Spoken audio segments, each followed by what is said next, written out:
Sixth grade lesson 1.9 is dividing with decimals. Similar to the last lesson, only this time they're going to have some decimals in our divisor as well.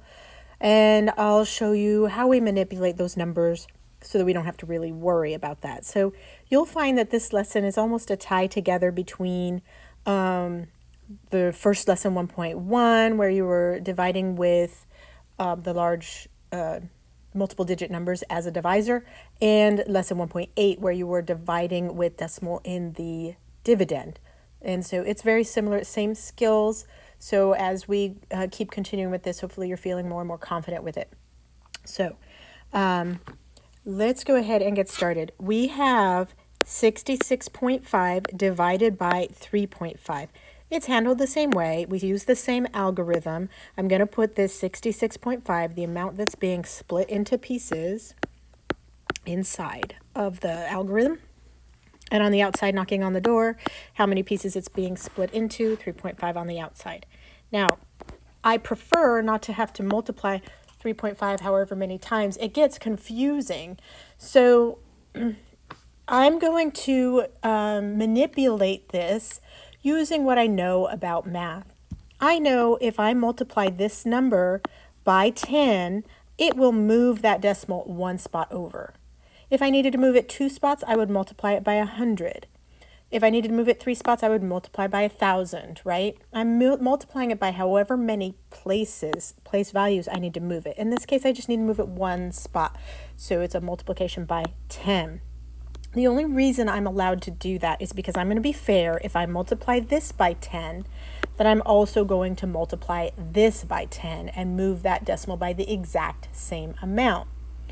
As long as I do that, then it doesn't change the outcome of my number. My answer will be the same for 3.5 into 66.5 as it would be for 35 into 665, because I'm being fair to both numbers.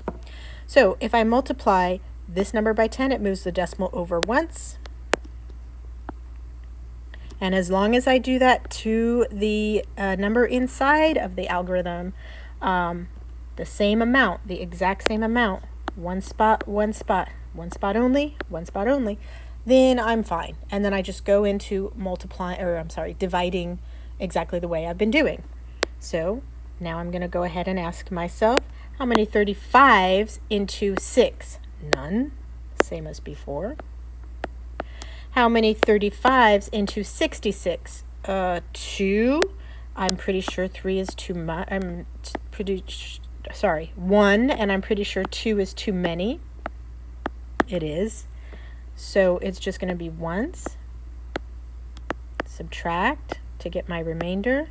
Check and make sure this remainder is smaller than that, because if it was bigger, that would have been my message to myself, like, oh, that could have been 2, but it's smaller, so I'm okay. How many 35s into 315? Oh, probably a lot. Remember, when we use this algorithm, though, it's never going to be more than 9, so I'm going to go with 9. 35 times 9 and see what I get. That's 45, 27, 28, 29, 30, 31. Ah, winner, chicken dinner. So 9. The reason I chose 9 is I've recognized in time that when this remainder of 31 is so close to what the divisor is, when that remainder is close to that, then when I bring a number down, it's going to be a high number, 9, 8, 7, 8, 9, something like that usually, depending on how close that remainder is to the divisor. That left me with 0. My answer to that problem is 19. So you see, the only change we had in this lesson from lesson 1.1 is I just had to move that decimal. And if I did that here, I must do that here. If I don't do that there, then it's all messed up. So I have to be fair. So that was the only change, and then I divided like normal. The only difference between this lesson and last lesson, 1.8, is if I move this once over, and maybe this had more numbers over here and I moved it once over because it has to be the same amount, then I would just pop that decimal up and divide like normal. So the skills are still the same. All right, let's look at another example. So if I have $17.25 being divided up equally into 5.75 pieces, how many piles of that am I going to have. So I'm going to go ahead and put 17.25 into the algorithm on the inside and 5.75 outside the door. And so remember, I don't want that decimal to be there. I mean, I could just say, okay, 5.75 times what is going to get me as close to 17.25. It's just more difficult for our brains and our math to have to do that over here. So it's easier for us to get decimals in the divisor out of the way. I need to move it 2 spots. That's how multiply by 100 to move it 2 spots. So 1, 2 spots means it moved there, means 1, 2 spots also in the dividend. Be fair. If this number had more numbers after this, I don't go to the end of the number. I just go the same 2 spots that I did here. Then I float that to the top, which is at the end of the number, so it doesn't really matter at this point. And now I'm looking at 575 because I moved that decimal going into 1,725. And then we just divide like we would. How many 575s are fitting into 1? None are. No way. Say so. How many 575s are fitting into 17? None are. No way. Say so. 575s into 172? Still none. All right. All right, here we go. 575 into 1,725.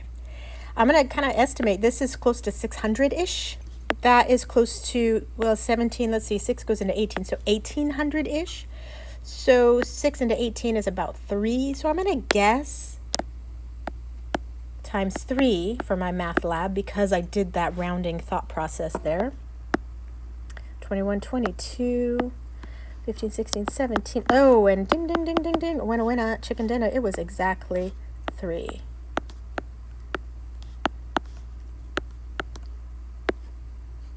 Is the answer. So that's how you divide with decimals in the divisor. You just get them out of the way as long as you're fair and do the same movement of that decimal than you do to the other. One thing you might run into also that I'll just point out to you is, what if my, let's say I had 3.2 and I'm dividing it into 1,280. And here you would say, okay, I'm going to move the 1 decimal 1 spot over, and now I'm going to move the decimal over here 1 spot over. Wait a minute, there's no decimal to move. Remember, if you don't see a decimal on a number, it doesn't mean it's not there. It is just hanging out here at the end, and we just haven't given it any cents. It's $1,280 and 00 cents.